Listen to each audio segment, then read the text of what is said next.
Добрый день, уважаемые зрители. С вами Валерий Табаков, доктор философии, доцент, практикующий юрист с 40-летним стажем.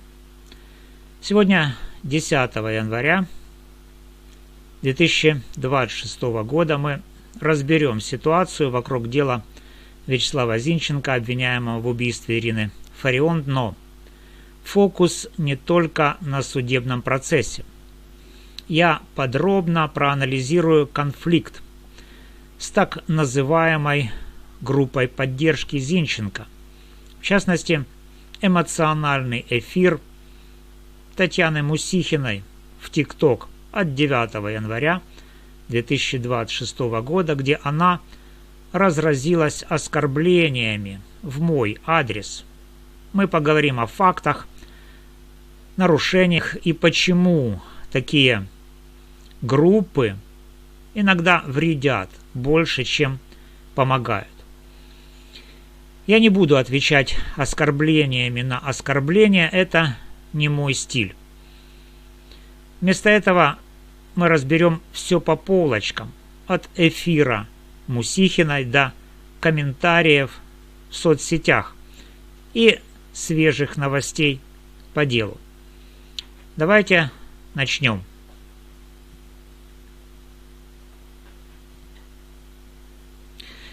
Сначала о эфире Мусихиной. Это был живой стрим в ТикТок продолжительностью около часа, где она обсуждает судебное заседание 8 января 2026 года, критикует военных, националистов и, в частности, меня. Мусихина позиционирует себя как защитницу невиновного ребенка Зинченко, которому на момент ареста было 18 лет. Тон ее эфира крайне эмоциональный, с нецензурной лексикой и угрозами. Давайте посмотрим ключевые отрывки. Сейчас прям, я обещала не трогать, а все-таки зацеплюсь. Значит, вот этот болгарский перец. Как вы, блядь, уже достали. Вот клянусь, как ты, уже достал. Ты сказал, что ты не... Какое ты, 63-летняя мудачье, имеешь право называть ребенка сопляком? Ты кто такой? Какая тебе разница, перешел Вячеслав на украинскую мову, чи не перешел? Ты кто такой?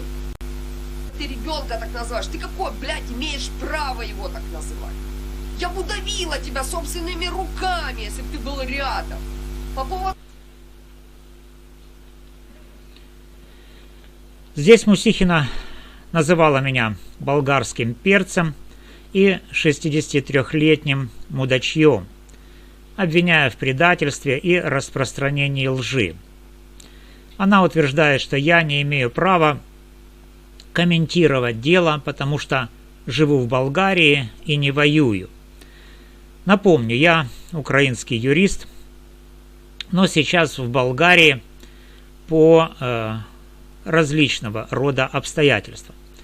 Это не мешает мне анализировать дело Фарион на основе фактов. Ее, Татьяны Мусихиной, оскорбление – это реакция на мой комментарий в соцсети, где я назвал сопляком не лично Зинченко, а собирательный образ эмоциональных, незрелых людей, в частности и из группы поддержки, которые игнорируют факты и устраивают истерики. Посмотрим еще один отрывок из спича Татьяны Мусихиной. До того, что ты тут всех пугаешь статьями, письмами, Халилова, то свидетельницу с Закарпаття. Ты кто такой? Ты без единого доказательства рассказывал, что мы перепродаем футболки, конкретно я. Рассказывал, что и деньги даю, что у меня тут склад вещей, продуктов Славика, что все находится у меня. Без единого доказательства. А если я возьму тебя за яйца и за грудки, блин? В этом фрагменте Мусихина отрицает обвинение в нецелевом использовании средств, но давайте, друзья, разбирать факты, основанные на информации от Ланы и других бывших участниц группы. Группа поддержки собирает донаты, якобы на помощь Зинченко и его семье. Однако, как мне стало известно от участниц этой группы, Мусихина перепродавала футболки с изображением Зинченко для личной прибыли. Также, опять же, по информации участниц группы, она закупала продукты для Зинченко, но значительную часть этих продуктов оставляла себе. В том числе и в связи с тем, что Зинченко отказывался принимать эти продукты. Также Татьяна Мусихина не предоставила отчеты по расходам средств, несмотря на просьбы участниц группы.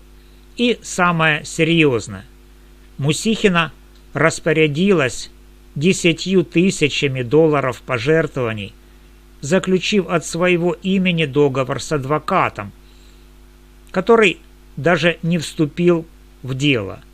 У нее не было полномочий Зинченко и его семью, и это может квалифицироваться как злоупотребление доверием или мошенничество по украинскому законодательству. Друзья, эти факты не брехня, как говорит Мусихина, а информация от людей внутри группы. Я не обвиняю без оснований. Все можно проверить через открытые источники и свидетельства. Теперь перейдем к комментариям, которые вызвал этот эфир. Все началось с моего поста в соцсети, где я говорил о провале адвокатов Сулимы и Вороняка на заседании 8 января 2026 года. И вот вы видите ключевой комментарий. Значит, здесь его полный текст. Но вы видите, что здесь написано, что якобы я обиженка, что якобы я брехлива особа, и что они, то есть группа Татьяны Мусихиной, обойдутся без сопливых. Здесь они обвиняют меня в обливании брудом группы поддержки и жадности до бабла. Упоминается Лана, которая заработала $900 в эфирах TikTok и обещала передать их маме Зинченко Елене. Но Мусихина начала травлю Ланы, как только та высказала сомнения в прозрачности. Мой совет Лане: не передавайте деньги Мусихиной и через Мусихину.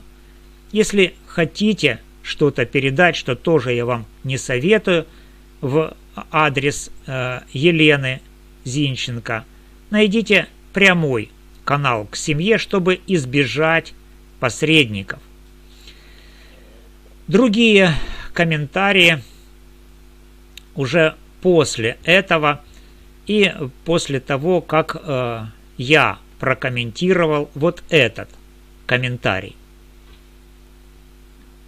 Здесь я в своем ответе на предыдущий комментарий сказал о том, что недоработки группы поддержки возглавляемой Татьяной Мусихиной, недоработки адвокатов и в целом стороны защиты, они представляют, так сказать, собирательный образ, который я характеризовал эпитетом «сопляк».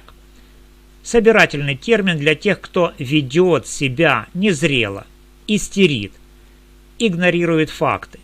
Конкретно Мусихина и ее окружение, которое в эфире с ТикТока 9 января вся в соплях, слезы, мат, угрозы и ни слова не говорит по сути нарушений. И этот эпитет не про возраст Зинченко, а про поведение группы. Теперь посмотрим на таймлайн самого дела. Напомню контекст. 19 июля 2024 года во Львове была убита Ирина Фарион, языковая активистка. Зинченко арестовали в Днепре как подозреваемого. Ключевые доказательства по материалам дела. Запаховые пробы собак показали 99,9% совпадения с запахом Зинченко на лавке во дворе дома на Масарика 3 во Львове, где жила Фарион. Имеется фото оружия в его телефоне, которое он заказал через платформу OLX. Свидетель подтвердил этот заказ. Другие улики также биллинг телефона, размер ноги, рост. 8 января 2026 года Шевченковский районный суд Львова продлил арест Зинченко без залога на 60 дней до 9 марта 2026 года. Прокурор аргументировал свое ходатайство рисками. Зинченко, по словам прокурора, может скрываться, влиять на свидетелей. Защита же, адвокаты Сулейма, отсутствующий, и Вороняк просила домашний арест, но суд отказал.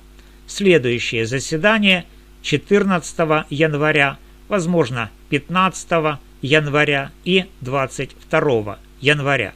Я, как юрист, прогнозирую обвинительный приговор, возможно, пожизненный. Это мовный апофеоз, где языковой конфликт доведен до абсурда. Но я подчеркиваю, нужно бороться с дискриминацией русскоязычных граждан Украины системно, а не защищать конкретного обвиняемого без фактов. В моих предыдущих видео я анализировал ответы прокуратуры и полиции. Их можно увидеть в моем плейлисте. Сейчас посмотрим одно из моих видео, отрывок. С особо тяжким преступлением, повлекшим смерть потерпевшей, любые послабления недопустимы. Посмотрим. Речь прокурора. Ну а теперь о позиции защиты. Адвокаты, в частности Владимир Вороняк, который подключился онлайн, пытались опровергнуть эти риски. Но, друзья, их аргументы выглядят, мягко говоря, дилетантскими. Они твердят о отсутствии прямых доказательств, рисков побега или давления. Но это чистое предположение, без каких-либо весомых контраргументов или новых материалов. Подводя итог, можно сказать следующее. Группа поддержки Мусихиной – это не бескорыстные люди, а источник конфликтов и возможных нарушений. Я не предатель, а аналитик, который требует прозрачности. Если Зинченко невиновен, докажите в суде, а не эфирами с оскорблениями. Я продолжу мониторить дело и подавать жалобы омбудсмену по дискриминации. Если у вас есть вопросы, пишите в комментариях, подписывайтесь, ставьте лайк, чтобы поддержать объективный анализ. До новых встреч. С вами был юрист Валерий Табаков.